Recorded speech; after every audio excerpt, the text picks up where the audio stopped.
Hey everyone, my name is Richard, and on this channel I try to give you tips, tricks, advice, and how-tos on travel and outdoor content, and today I want to cover one of my favorite topics, and that is trail footwear. Specifically, trail runners. This is a breed of shoe that has been gaining some traction in the last few years, and I wanted to cover all the questions that you might have about trail runners, or, as much as I possibly can. So we're going to cover everything from what trail runners are, to what are their best uses, to what brands make trail runners, and are they right for you? So without further ado, let's jump into it. Trail runners are quite simply running shoes that keep you stable on uneven ground and provide traction on typically soft and loose surfaces. Essentially, they are off-road running shoes. But it is not quite that simple. There are a lot of designs and features that you will find on trail runners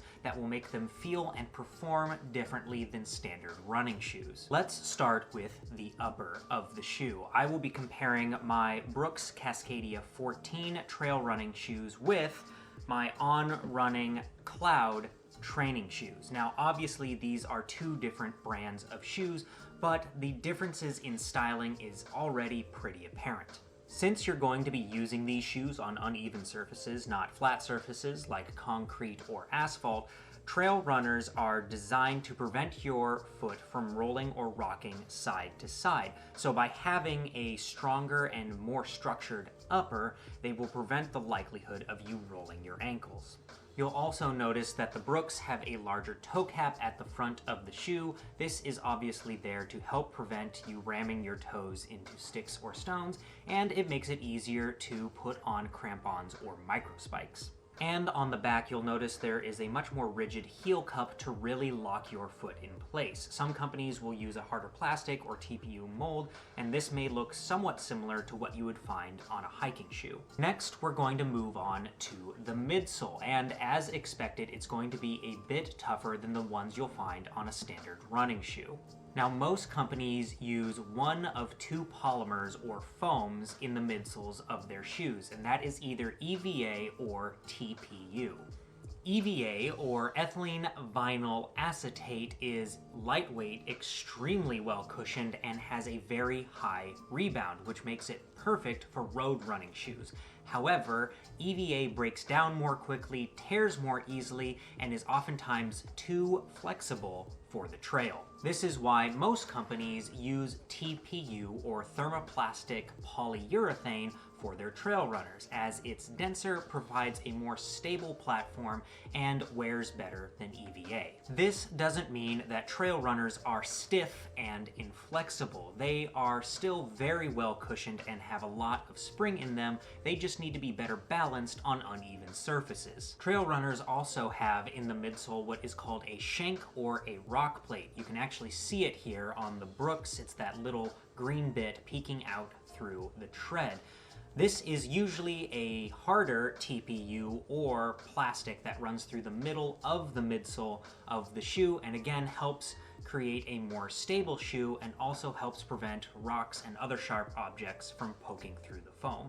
And finally, the biggest difference between a running shoe and a trail runner is the tread on the outsole. Honestly, everything else on a trail runner would be completely useless if it didn't have the tread to dig into dirt and other loose surfaces. So that is the overall build of a trail runner and the main differences you're going to see between it and a standard pair of running shoes. But before we move on, a quick note here for the runners out there who want to know if trail runners come in different running styles like neutral or stability, and the quick answer is they don't. Because the surfaces you're running on aren't going to be flat, they have no way of controlling how your foot is going to land and if it needs to be corrected when it does. The best they can do is offer you a shoe that gives you the most stable surface to land on as possible. Hence the rock plate, the TPU foam, and the more structured upper. So the next question is, what are trail runners used for? Or the better question might actually be, what can trail runners be used for? Now, obviously, they are made for running or quick movement on the trails, but these are a surprisingly versatile shoe. Trail runners can be used for most any type of hike as long as they are comfortable and supportive enough for you. So if you're planning on doing some extreme mountaineering or carrying a heavy backpack, you might want to go with a more supportive leather hiking boot, but for any other hike, for most people, this could be the right shoe. Trail runners can also be a great shoe for travelers who need a more supportive walking shoe that, should they find themselves on a local trail, they won't be completely unprepared. Trail runners are great for people who want something for hiking that's more than a gym shoe, but not as heavy or burly as a traditional leather hiking boot.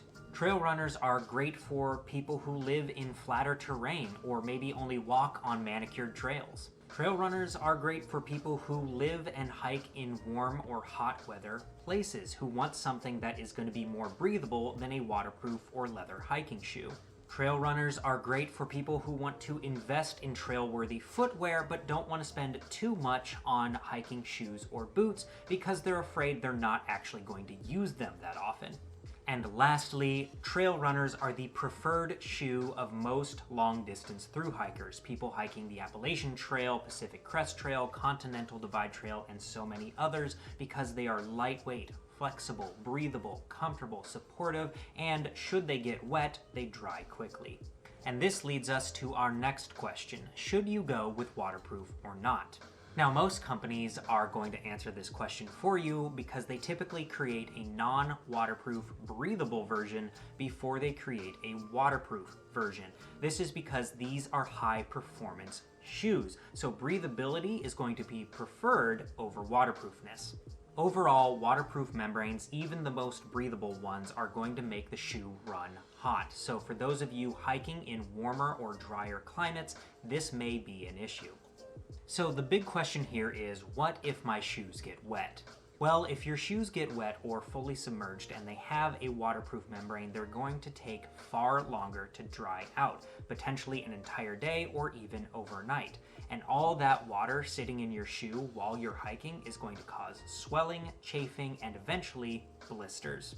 But if you have a breathable shoe that gets fully submerged, it will be wet for a bit, yes, but it will dry out far more quickly than if it had a waterproof membrane, even while you're still hiking in them.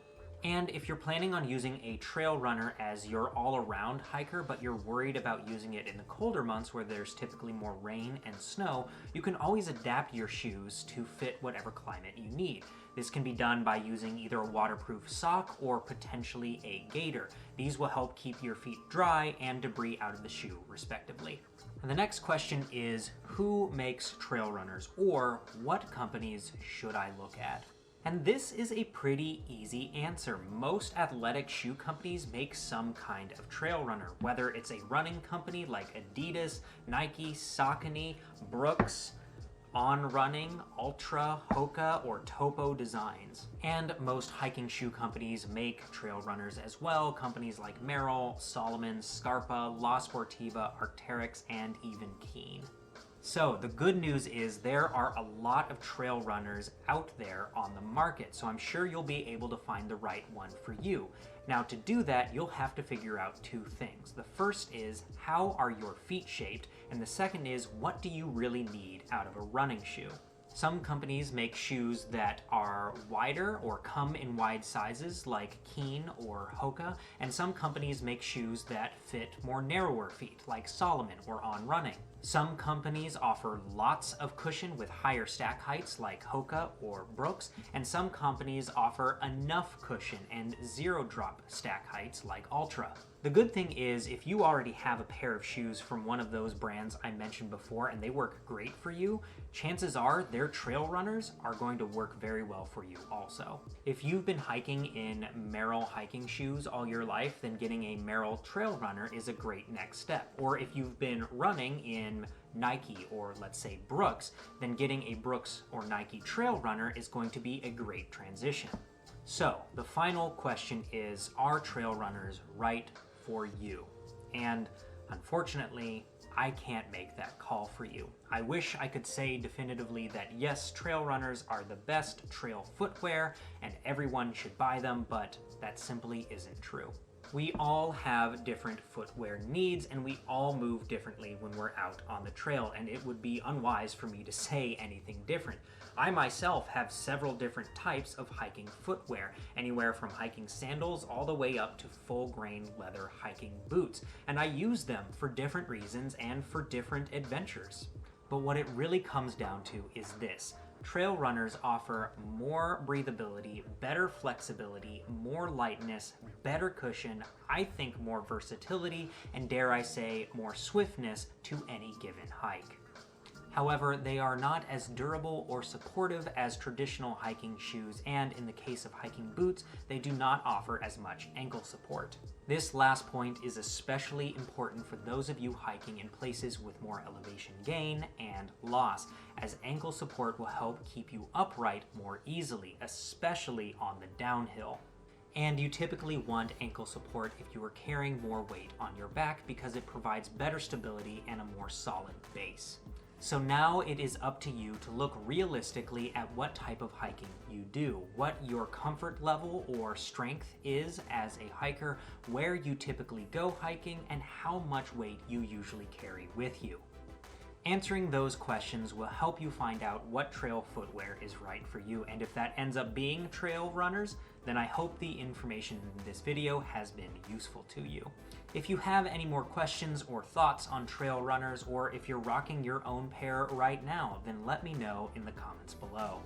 I want to thank you again for watching today's video. If you enjoyed it, please give it a like, and if you find this content useful, please consider subscribing. And as always, I want to wish you all the best on your next adventure.